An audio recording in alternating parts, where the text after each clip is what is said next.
USAID initiatives in Tanzania are focused on empowering women and youth and tackling health issues like HIV/AIDS, malaria, tuberculosis, family planning, and reducing these programs could severely impact the nation's development goals.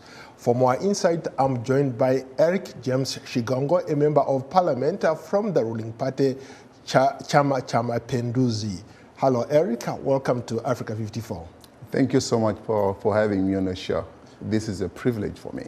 Let's right off the bat, let's start off by you telling us what kind of impact could this have on Tanzania? The fact that there is a likelihood that USAID programs could be shut in Tanzania.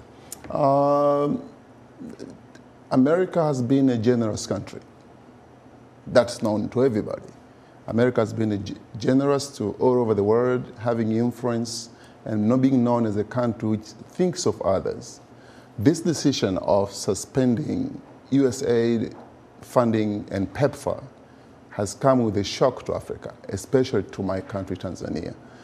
Well, since its inception, for instance, if I talk of PEPFAR, since its inception 20 years ago, PEPFAR has saved so many lives in Africa and all over the third world, Tanzania included.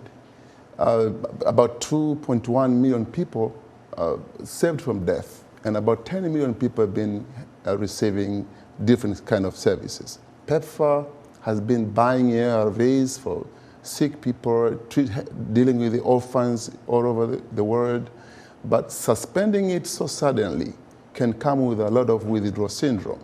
And withdrawal syndrome means by the time it comes back, by the time America decides now it's time to have the PEPFAR back, the trajectory of infection would have skyrocketed.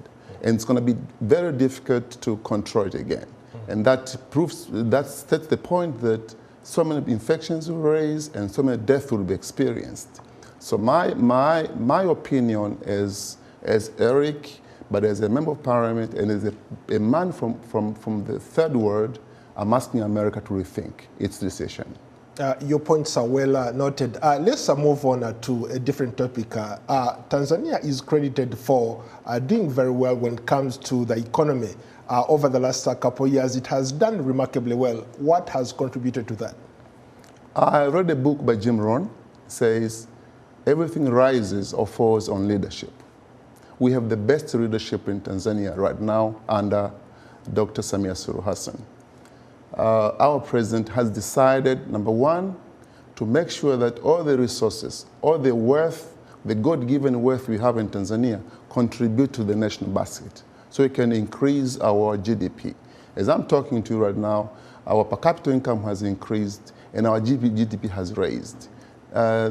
We have a lot of contribution from tourism sector. I don't know whether you are aware, Tanzania is number one in Africa in terms of tourism and is number two in the world behind Brazil in terms of tourism. So many, we have a large influx of tourists coming to our country, and whoever is listening to me right now should come to Tanzania and witness. And not only that, in mineral sector is also contributing a lot, agricultural sector. Right now we're building irrigation scheme all over the country, so that the economy can contribute from different sectors of the economy. Very briefly, talk about the Millennium Development or Sustainable Development Goals in Tanzania. You are a member of a committee that works on that. Tanzania has made great strides when it comes to health, education, infrastructure, and energy. We have built about 2,000 health centers around the country. And we have built schools all over the country. And we have built tarmac roads network in the country so that we can enable people to do business, to travel around the country. But again, in terms of energy, back in 1961, when we got our independence, we had only less than 1,000 megawatts of electricity. Today, as I'm talking to you, Tanzania is nearing 4,000 megawatts of electricity. We built a very big hydro dam that will enable our electricity to be cheaper, and we can even be able to sell electricity to our neighboring countries.